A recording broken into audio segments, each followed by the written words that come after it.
Alam mo ba na nagsimula ang flip top sa isang bar na kasya lang ang 100 katao? Wala pang nag-sponsor, wala pang million views. Pero dito isinilang ang mga alamat. Balik tanaw tayo sa gabing nagbago ang eksena.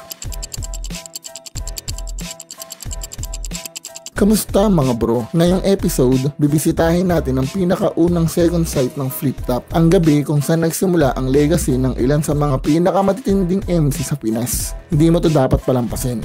Balik tanaw, Second Sight 1. Ang kauna-unahang Second Sight ay ginanap noong March 20, 2010 sa bagong bukas na bar sa Makati na tinatawag na B-Side. Sa panahong yun, hindi pa ganun kasikat ang flip top sa mainstream. Kaka-upload pa lang ng mga video mula sa Grain Assault at kakaunti pa lang sa local na eksena ang pamilyar sa modernong estilo ng battle rap. Nung gabing yun, ang dami na agad ng tao nung gabing yun at itinuturing ng tagumpay. Kung napanood mo ang mga video, mga nasa 100 hanggang 120 katao ang nasa crowd.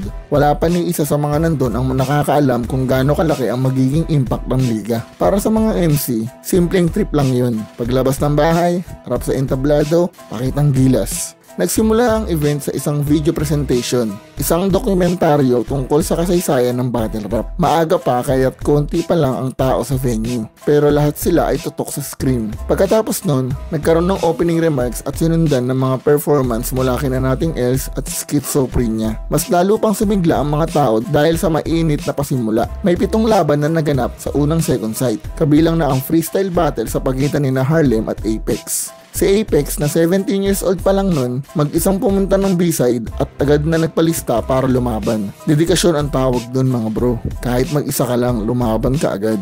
Si Harlem naman kahit katatapos lang mag-perform, sumalang pa rin at binigay ang lahat na nagresulta sa kanyang unang panalo sa flip top. Isa tong makapigil hiningang bakbakan na naging unang patikim sa pag-angat ng dalawang rapper. Sa English conference naman, ang Plasma vs Apok ay tinawag na deathmatch. Dahil kilala ang dalawa sa kanilang brutal na estilo, pero dahil choke si Apok, naging one-sided ang laban. Si Plasma ay kalaunay kinilala bilang isa sa mga nangunguna sa Pinoy horrorcore. Sunod naman ang laban ni Tim at Dimebag Darryl. Si Tim kahit baguhan pa lang ay parang veterano na sa kanyang lakas at presensya. Si Dimebag Darryl naman ay nag-choke ng sobra kaya't hindi na nilabas ng staff ang kanyang rounds. Karamihan ay katahimikan lang. Kaya sa video na to, makikita nyo na puro si Tim lang ang bumanat at wala tayong video kay Dimebag Darryl dahil nga kinat ito ng flip top. Balik tayo sa Filipino Conference. Ang Batas vs Delo ang itinuring na Battle of the Night nung gabing yun. Pinahanga ni Delo ang crowd sa kanyang witty comedy, relax na delivery at balanse ng rhythms at freestyle.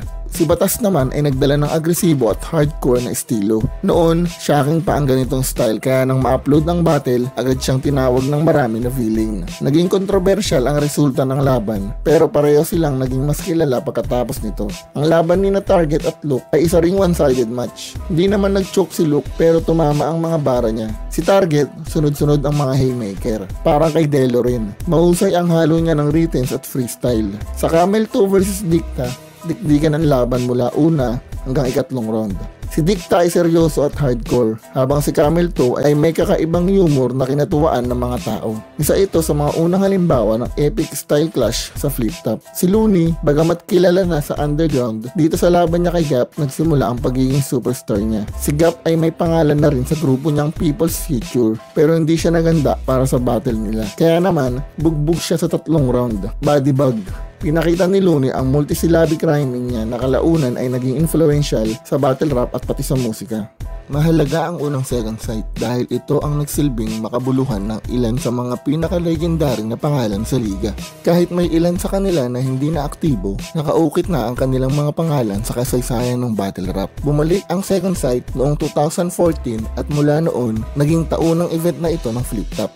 At last April 26, 2025, ginanap ang Second Sight 14, all isa buhay lineup. Makikita nyo yan sa isang video natin. Mula sa isang maliit na event hanggang sa pagiging cultural movement, ang Second Sight 1 ang patunay na minsan, ang kasaysayan ay tahimik na nabubuo sa likod ng mga mata ng karamihan. Sa mga tunay na saksi, saludo kami sa inyo. Kung gusto mo pa ng ganitong kwento, yung may hip-hop, nostalgia at tunay na kultura, ilike mo na tong video, mag-subscribe at i-turn on ang bell icon para sa mga susunod na episode. Comment mo rin kung anong battle ang pinakaunang napanood mo sa flip top o kung gusto mong gawan natin ng kwento. Salamat sa mga nanood. Peace out.